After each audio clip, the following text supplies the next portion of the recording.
Good morning to all. As today we have started the chapter number 3, that is business environment. As you all know very well, what do you mean by environment? Anything surrounded you, that is your environment. There are two types of environment, the internal environment and the external environment. Internal environment here means that environment of your business, inside environment of your business, and external environment means that is surrounding you, means outside the business, that is your external environment.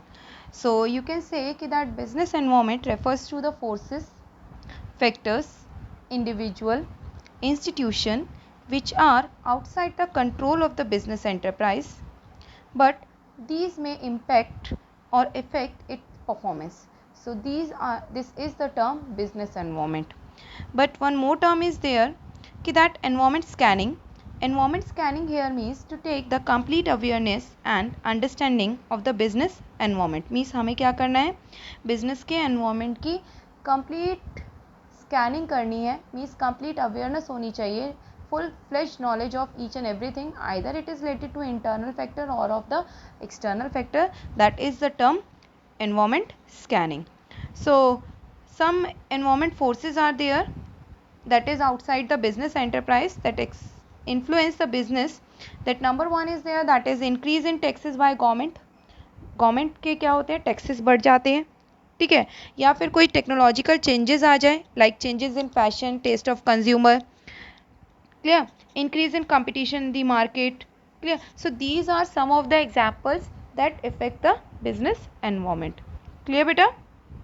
Now these are the some characteristics of the business environment. That number one is there, all external factors. All external factors here means the forces, institution, the individual, and your other factors that affect, or you can say institution that affects the performance of the business enterprise is to be known as external factor. Now the second one is there, that is the uncertainty. Uncertainty, you know very well, that is we cannot predict anything else. So there is a risk over here, means probability about the future. कुछ भी नहीं पता हमें future में क्या होने वाला है, that is the term uncertainty. So it is very difficult to predict the changes of the business environment, because environment is changes very fast.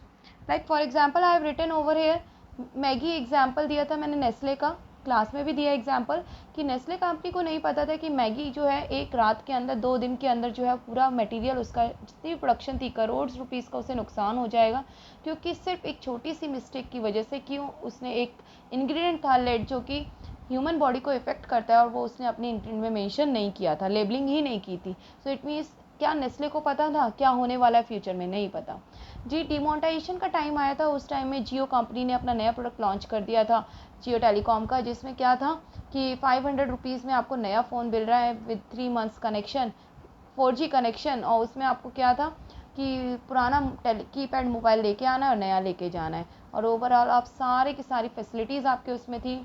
आप फेसबुक रन कर सकते थे, आप इंस्टा चला सकते थे, आप व्हाट्सअप चला सकते थे, तो सारी फैसिलिटीज़ उस मोबाइल में थी ओनली इन 500. तो क्या हुआ, अदर टेलीकॉम कंपनीज़ को पता था कि क्या जियो ऐसा करने वाला है? नहीं पता था. So it means due to the fast moving uncertainty is there in the market environment. Now the forces are there. There are two types of forces that runs the external market, that is specific forces and the general forces. Specific forces include the human element, in which the customers are there, in which the investors are there, competitors are there, your suppliers are there. So it means these are the human element that affect the business environment. But some non-human elements are there that also affect the business environment, or you can say the business, that is the social environment, the political environment, technological environment, the legal environment, the economical environment. Means ये सारे environment ऐसे हैं जो क्या करते हैं, business को affect करते हैं. So it means हमें क्या करना पड़ेगा, इन सब पे फोकस करते हुए ही हमें अपनी चीज़ों की प्रोडक्शन करनी है. Next one is there, that is dynamic. You know very well कि just I have explained कि that business environment is highly flexible and keep changing. So it is not possible to monitor each and everything or to scan every business environment continuously. So this is also one of the example of the characteristics of the business environment. Now the next topic is there, that is your importance of the business environment. The number one importance is there, that is enables the firm to identify opportunities and getting fast moving advantage. Means इसमें आपके explanation क्या है, इसमें आपको ये explain करना है कि अगर मुझे ऐसा लगता है किसी भी फर्म को, नॉट मुझे, किसी भी फर्म को ऐसा लगता है कि उन्हें मार्केट में अगर आना है और ये अपॉर्चुनिटी उन्हें मिल रही है, नई अपॉर्चुनिटी मिल रही है, तो उन्हें उस अपॉर्चुनिटी को सबसे पहले ये देखना है कि क्या वो उनके लिए बेनिफिशियल है या नहीं है। ठीक है, that is all according to the requirement of the people और नॉट। अगर वो उनको लगता है कि that is according to the requirement of the people, then they have to take the first mover advantage. उसकी फर्स्ट मूवर एडवांटेज लेनी है उन्हें उनकी, और उस पूरे मार्केट को ग्रैब करना है। जैसा कि एग्जांपल मैंने आपको एप्पल कंपनी का दिया था क्लास में, मैंने एप्पल कंपनी का एग्जांपल दिया था कि किस तरीके से उन्होंने क्या किया था, आईपैड लॉन्च करने का सोचा था, बट बाद में उन्हें पता चला कि इंडियन मार्केट जो है उसे नहीं परचेज कर पाएगी, उनका मार्केट वहाँ सक्सेस नहीं है, तो उन्होंने स्मार्ट वॉचेस को मार्केट में लॉन्च किया, जो कि आज की डेट में वो मार्केट लीडर बन के बैठे हुए हैं।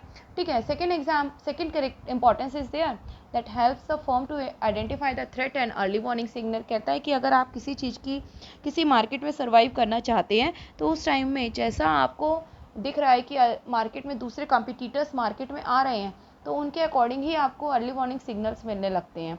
ठीक है, उसके अकॉर्डिंग आपको अपनी चीज़ों की प्रोडक्शन करनी है। Like I have taken the example of Nokia company, कि नोकिया इज़ दैट कंपनी जिसका कीपैड मोबाइल मार्केट में बहुत अच्छा सक्सेसफुल था।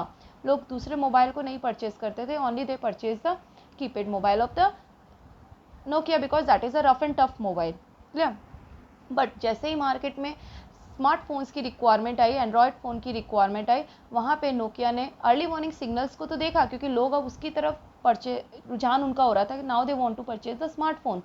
ठीक है, बट नोकिया की मार्केट में कोई सेल नहीं थी, उनकी प्रोडक्शन ही नहीं थी स्मार्टफोन्स की। जब उन्होंने प्रोडक्शन की, तब तक अदर कंपनीज जो है पूरा मार्केट ग्रैब कर चुकी थी। Clear, now helpful in tapping and assembling the resources. Helpful in tapping and assembling the resources का मतलब है कि you have to move forward, आपको आगे टैप करना है और उन्हीं चीज़ों के रिसोर्सेज को इकट्ठा करना है जैसी मार्केट में रिक्वायरमेंट है।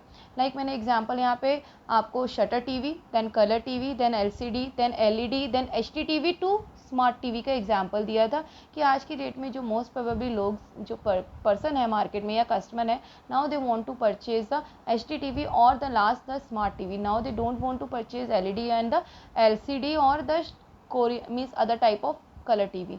सो रिक्वायरमेंट जैसी है उसी के अकॉर्डिंग रिसोर्सेज को कलेक्ट करिए और चीज़ों की प्रोडक्शन करिए। Next one is the assistance in planning and policy making. कहता है कि अगर आप किसी चीज़ में मार्केट में सर्वाइव करना चाहते हैं और आप उस चीज़ की प्लानिंग कर रहे हैं, तो आपको उसी के अकॉर्डिंग ही आपको सारे रूल्स एंड रेगुलेशंस को मेंशन करना पड़ेगा। जैसे मैंने आपको बताया था टूरिस्ट लाइन में कि इंडियन टूरिस्ट जो है, टूरिस्ट लाइन जो है वो बहुत अच्छी है, क्योंकि यहाँ पे बहुत ऐसी स्पेसेस हैं, जो प्लेसेस हैं जो आप लोग घूम सकते हैं, जो बाहर के लोग यहाँ पे आके घूमते हैं। ठीक है, तो हमें क्या करना है, उसके अकॉर्डिंग ही हमें अपनी प्लानिंग करनी है और अपने रूल्स एंड रेगुलेशंस को मेंशन करना है। Next one is the improvement in performance. अब अगर आप एक्सटर्नल एनवायरनमेंट के बारे में जानते हैं, तो आपको इंटरनल एनवायरनमेंट की भी नॉलेज होनी चाहिए। इंटरनल एनवायरनमेंट तो आप ही के कंट्रोल में है, तो उन दोनों को हमें क्या करना है, मैचअप करना है, then only you can survive in the market. की जैसा एक्सटर्नल कह रहा है उसी के अकॉर्डिंग इंटरनल को, मीन्स हमें रिजिड स्ट्रक्चर नहीं रखना है, रिजिड रूल्स एंड रेगुलेशंस नहीं रखने हैं, we have to make it flexible according to the need of the market, then only you can survive. Have to adjust and adapt with rapid changes. Have to adjust and adapt in rapid changes here means कि आप market में अगर survive करना चाहते हैं, तो जैसी जैसी मार्केट में चेंजेस हैं, जैसी जैसी रिक्वायरमेंट है, उसी के अकॉर्डिंग ही आपको क्या करना पड़ेगा, चीज़ों की प्रोडक्शन करनी पड़ेगी। The things that is more demanding and it has become essential for the business enterprise to adapt the rapidly changes by technological environment. You know very well कि टेक्नोलॉजी एक ऐसी लाइन है, अगर उसमें कोई चेंजेस आते हैं, इनोवेशन आता है, तो आज की डेट में कस्टमर वही परचेज करता है, not your old product. Clear बेटा? So overall this we have discussed in the class today. Tomorrow I will start the topic that is dimensions of the business environment. Have a nice day to all.